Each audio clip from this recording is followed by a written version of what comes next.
नमोस्तु नमोस्तु नमोस्तु नमो ओरियंताणं नमो सिद्धाणं नमो ऐरियाणं नमो वज्रायणं नमो लोये सोवसावणं ओंकार बिंदु संयुक्तं नित्यं ध्यायन्ति योगिनः कामदं मोक्षदं चैव ओंकाराय नमो नमः। मंगलम भगवान वीरो मंगलम गौतमो गणि मंगलम कुंद कुंदार्यो जन धर्मोस्तु मंगलम सर्वमंगल मांगल्यम सर्वकल्याणकारकम प्रधानम सर्वधर्माणां जैनम जतु शासनम नमः समयसाराय स्वानुभूत्या चकाशते चित्स्वभावाय भावाय सर्वभावांतर्चिते।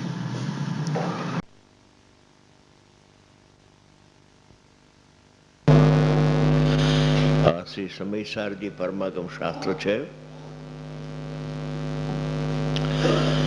સમયસાર એટલે શુદ્ધાત્મા। એક ઉપાદાન રૂપે અહીંયા શુદ્ધાત્મા છે અને નિમિત્ત રૂપે આ દ્રવ્ય શુદ્ધ છે। બેનું નામ એક સમયસાર। શાસ્ત્રનું નામ પણ સમયસાર અને આ આત્માનું નામ પણ સમયસાર છે। સમયસાર એટલે શુદ્ધાત્મા। એ શુદ્ધાત્મા એટલે નિજ પરમાત્મા। એ નિજ પરમાત્માનું સ્વરૂપ શું છે, કેવું છે, એ છઠ્ઠી ગાથાના પહેલા પારામાં કહ્યું કે પરિણામ માત્રથી આત્મા રહિત છે। રહિત છે ત્યાં હજી અલ્પ વિરામ છે। એ શુદ્ધ ઉપયોગથી સહિત થાય ત્યારે અહીંયા પૂર્ણ વિરામ થાય છે। બાલચંદજી ભૈયા, आचार्य भगवान फरमाते हैं कि तेरा जो आत्मा है ये परिणाम मात्र से रहित है। रहित है ऐसा कहा, पर वहां अल्प विराम लगाया उसने। पूर्ण विराम वहां नहीं होता है। पूर्ण विराम तो दूसरा पारा में कहते वली एम। अभी कुछ कहना बाकी रह गया है, वो मैं कहता हूं, सुन। एक पार्ट सुनकर भाग नहीं जाना कि रहते रहते रहते रहते रहते तो सही है। रहित है वो रहित ही है, मगर वली ऐसे तो पर्याय से रहित अन्य मति सांख्य मति कहते हैं, ऐसे जैन मत नहीं है। रहित कहकर सहित कहना है तो रहित भी सही ने सहित भी सहित तो विरोध हो गया। वो जो विरोध है वो अनुभव के काल में टलता है, शास्त्र वांचन से नहीं टलता है, धारणा से नहीं टलता है। विरोध है ना, रहित और सहित, तो विरोध हो गया। रहित भी सच है और सहित भी सच है। हाँ, दो ही सच है, दो विकल्प झूठा है। रहित का विकल्प भी झूठा है, सहित का विकल्प भी झूठा है। ओ जो विरोध दिखता है ऊपर ऊपर से, अनुभव के काल में एक समय में रहित का श्रद्धान और सहित का ज्ञान एक समय में होता है, उसका नाम जयपूर्वक होता है।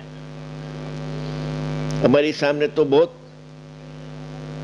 अभी तो मैं बाहर नहीं जाता हूं, पहला तो बाहर जाता था, तो बहुत प्रश्न आवे कि आप कटका क्यों करते हैं। उत्पादय ध्रुवोत्तम सत का ध्रुव उपादेय है, उत्पादय उपादेय नहीं है, ये कटका क्यों करता है। सत्ता तो एक है। उत्पाद वे ध्रुवोत्तम सत, ऐसी सत्ता, द्रव्य की सत्ता तो एक है, उसमें उत्पाद वे नहीं है और ध्रुव अकेला आत्मा है। तो कटका हो जाता है, कटके समझे ने, कटका हो जाता है, सुन टुकड़े हो जाता है, सुन। तो आचार्य भगवान दृष्टांत देता है कि सुन शांति से। अभी पगड़ी तो गई, टोपी भी गई, अभी तो एकला जबा है। तो मुंबई में एक भाई ने कुर्ता सिलाने के लिए गया तो कि 200 रुपया लगेगा। अच्छा 200 रुपया देना नहीं है, ठीक है। तो इसने 2 वार का 2 मीटर का एक सफेद कपड़ा ले लिया और ओढ़ लिया और जवेरी बेजा में चला। चलते समय सामने आया, कोण गुजरी गયું છે, ક્યારે સ્મશાન યાત્રા છે? અરે શું પૂછો છો તમે? કઈ કોઈ ગુજરી ગયું નથી, કોઈ સ્મશાન યાત્રા નથી કે તમે આ ઓઢીને નીકળ્યા? એટલે એ જ પૂછાય ને। આગળ જતા બીજાએ પૂછ્યું, ત્રીજાએ પૂછ્યું, હા ચાલે એમ નથી કે આના તો 200 રૂપિયા ખર્ચવા પડશે। એટલે 2 વારનો ટુકડો લઈને દરજી પાસે ગયો ભાઈ। દરજીએ માપ લીધું અને લીધી કાતર। हाँ कातर मत लगाओ कि कातर लगाना पड़ेगा, वो टुकड़ा करने पड़ेगा, वो टुकड़ा को मैं इतना सांध दूंगा कि वो सांध दिखाई नहीं देगी। ऐसा सादे दिखाई नहीं दे, ऐसा टुकड़ा का अभेद कर देते हैं तुम। तो कहा तो 200 रुपया ले जा, कोई वादा नहीं। टुकड़ा किया, टुकड़ा किया, पहला उत्पादित ध्रुव के लक्ष्य में से छोड़ दिया, ध्रुव का लक्ष्य आ गया। बाद में उत्पादित जो पर्याय सदुपयोग है वो अंदर में झुक गई तो अनुभव हो गया, तो अभेद हो गया। पर्याय से रहित होने पर भी ये आत्मा सदुपयोग से सहित होता है। अकेला दृष्टि का विषय से काम नहीं बनेगा, साथ में ज्ञान आता है अंदर में और शुद्धात्मा का दर्शन करता है तो पर्याय पर्याय रूप दिखती नहीं है, अभेद में भेद दिखता नहीं है। अभेद ही है, एक त्रिकाल अभेद और एक क्षणिक अभेद। और त्रिकाल अभेद और क्षणिक अभेद ऐसा विकल्प ही नहीं है अनुभव के काल में। ऐसी अपूर्व शादवाद की शैली है भैया। तो घबराना मत, घबराना नहीं कि रहित कहता है, रहित कहता है, रहित कहते एकांत हो जाएगा। थोड़ी बार धीरज राख। यहाँ पूर्ण विराम नहीं हुआ है, अल्प विराम है। रहित का बात कहा मैंने, मगर बाद में वही इसका अर्थ थोड़ा कहना बाकी रह गया है। अभी कहता हूं मैं, सुन।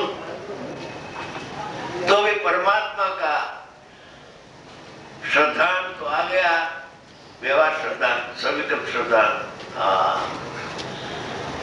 अभी आचार्य भगवान ऐसे परमात्मा का दर्शन करने की विधि अज्ञानी जीव को बताते हैं। सुन कि ज्ञाकार अवस्था में ज्ञायकपणे जણાયો। ज्ञाकार एक अवस्था है, पर्याय है ज्ञान की। इसका नाम ज्ञाकार क्यों कहा? कि इसका नाम ज्ञाकार इसलिए कहा कि जो उपयोग प्रकट होता है उसमें स्व और पर का प्रतिभास होता है, लोकालोक का प्रतिभास होता है। उसमें सब में सबको प्रथम से ही प्रतिभास समझे ने। दर्पण में प्रतिभास है और दर्पण में कोई कोयला के अग्नि आता नहीं, ऐसे राग का प्रतिभास है। राग तो उपयोग में आता ही नहीं है, मगर उपयोग में राग कर्ता का कर्म नहीं बनता है और आगे चलकर वो उपयोग में राग नहीं बनता नहीं है। जहां तक गृह बनेगा तहां तक आत्मा अनुभव नहीं होगा। शांति से सुनने जैसी बात है। प्रतिभास होने पर भी वो दिखते नहीं है। जिसमें प्रतिभास होता है वो दिखते हैं, ज्ञान, अपना ज्ञान दिखते हैं। वो ज्ञान की पर्याय में प्रतिभास हुआ हो ऐसे पर्याय दिखते हैं, मगर पर्याय वो द्रव्य तो कथनचित अवैध है, इसलिए ज्ञान को जानता है, ज्ञाय को जान लेता है। ज्ञान और ज्ञाय कथनचित अवैध होने से ज्ञान को जानने से ज्ञाता बन जाता है, अनुभव हो जाता है। वहां रुकता नहीं है पर्याय में। पर्याय दृष्टि समझाने के लिए क्या करे कि पर जानने में नहीं आता है, तेरी ज्ञान की पर्याय जानने में आती है। सब समझाने में ऐसा भेद करना पड़ता है। पर्याय का ज्ञान करने के लिए वो भेद नहीं है, वो छुड़ाने के लिए। क्योंकि ज्ञाकार अवस्था मां जिसमें दो प्रकार प्रतिभास होता है, इसी ज्ञान की एक पर्याय में ऐसा नहीं लिखा है कि ज्ञान की पर्याय जानने में आते हैं, ज्ञाय जानने में आता। ज्ञाकार अवस्था में ज्ञाय पणे जे जણાયો હજી નિર્વિકલ્પ અનુભવ બાકી છે।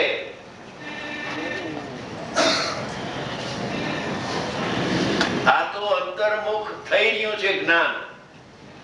થતું થતું અભેદ થઈ જશે, થતું થતું હમણાં અભેદ થઈ જશે, હમણાં પરમાત્મા દર્શન થશે, વાર નહીં લાગે। પછી એ છે કે જ્ઞાયકપણે જે જણાયો, જણાયો તો જ્ઞાયક જ। જ્ઞાકાર અવસ્થામાં વર્ગનો પ્રતિભાસ થયો એ ન જણાણું। સ્વપ્નનો પ્રતિભાસ થાય છે એવી જ્ઞાનની પર્યાય ન જણાણી। એ ધ્યેય પણ ન થયું ને જ્ઞેય પણ ન થયું। શાંતિથી સાંભળવા જેવું છે। એ જ્ઞાકાર અવસ્થા એકલી પર્યાય જ્ઞેય થતી નથી, એકલી પર્યાય ધ્યેય થતું નથી। એ પર્યાય જ્ઞાન की पर्याय અંદરમાં જઈને જ્યાં દર્શન કરે છે પરમાત્માના, પ્રત્યક્ષ દર્શન થાય છે, ચોથા કાળે થાય છે, હરણ્યને થાય છે, દેડકાને થાય છે। હરણ્યને સદુપયોગમાં સમ્યક દર્શન પ્રગટ થાય। કોઈ કે સદુપયોગ ચોથે ગુણતાને ન હોય।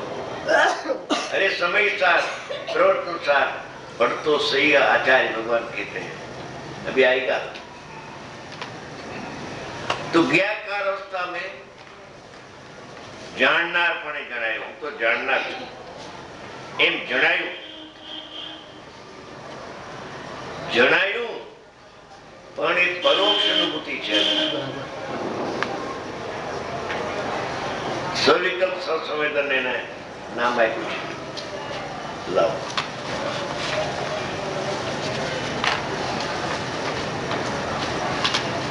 આ આત્મદર્શનની વિધિ ચાલે છે। એટલે पर्यायથી રહિત કયું, પણ पर्यायથી સહિત बातचीत हो जाता है। नहीं हो तो सांख्यमत हो, ऐसा रहित नहीं है। अन्यमति कहते हैं, ऐसा जैन मत रहित कहते नहीं है। रहित कहते रहित का श्रद्धान ज्ञान होता है तो सहित हो जाता है, शुद्ध उपयोग से सहित हो। ये बात जयसेन आचार्य भगवाने प्रवर्तन सारनी 80 नंबरनी गाथामां अनंतना द्रव्यगुण पर्यायने जाणता, पोतानो आत्मा जणाता मोक्ष थाय छे, दर्शन मोक्ष एनी वात करे छे।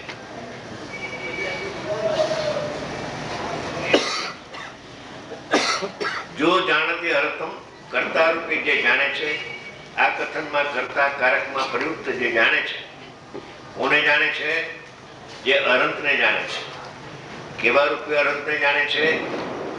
जे द्रव्य रूप थी, गुरु रूप थी अने पर्याय रूप थी अनंत ने जाने छे। ते पुरुष અનંતનું સમસ્ત પ્રકારે જ્ઞાન થયા પછી આત્માને જાણે છે.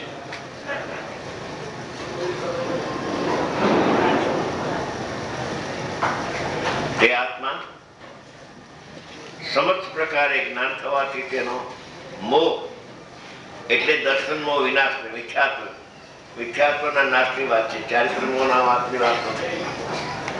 દર્શન મોહ વિનાશ સંસ્કૃતમાં છે. આ સંસ્કૃતનું બરાબર અનુવાદ કર્યું છે. જયપુરમાં એક બ્રહ્મચારી કલ્પનાબેન છે, એને અનુવાદ કર્યું છે. સંસ્કૃતમાં પણ આ જ છે, એનો જ હિન્દી અનુવાદ છે. દર્શનનો વિનાશને પ્રાપ્ત થાય છે. તે આ પ્રકાર કેવળ જ્ઞાન આદિ વિશેષ ગુણ, અસ્તિત્વ આદિ સામાન્ય ગુણ, પરમ ઔદારિક શરીરના આકારો, જે આત્મા પ્રદેશોના આકાર, જે વ્યંજન પર્યાય, અગુણ લઘુ ગુણની ષટગુણની હાનિવૃત્તિ, તે સમયે થવા વાળી અર્થ પર્યાયો, આ લક્ષણ વાળા ગુણ પર્યાયોના આધારભૂત અમૂર્ત અસંખ્ય પ્રદેશી શુદ્ધ ચૈતન્યના અન્વયરૂપ નિત્ય તે દ્રવ્ય છે. આ પ્રકારે દ્રવ્યગુણ પર્યાયના સ્વરૂપને પહેલા કહેલા અનંત નામના પરમાત્મામાં જાણીને તદંતર એના પછી નિશ્ચય નહીંથી તે આગમના સારપદભૂત આગમનો સાર છે. આગમના સારપદભૂત અધ્યાત્મ ભાષાની અપેક્ષાથી સ્વશુદ્ધ આત્મા ભાવનાની સન્મુખરૂપ શુદ્ધ આત્માની સન્મુખ એમ શબ્દ ન લખતા દ્રષ્ટિના વિષય પર દ્રષ્ટિ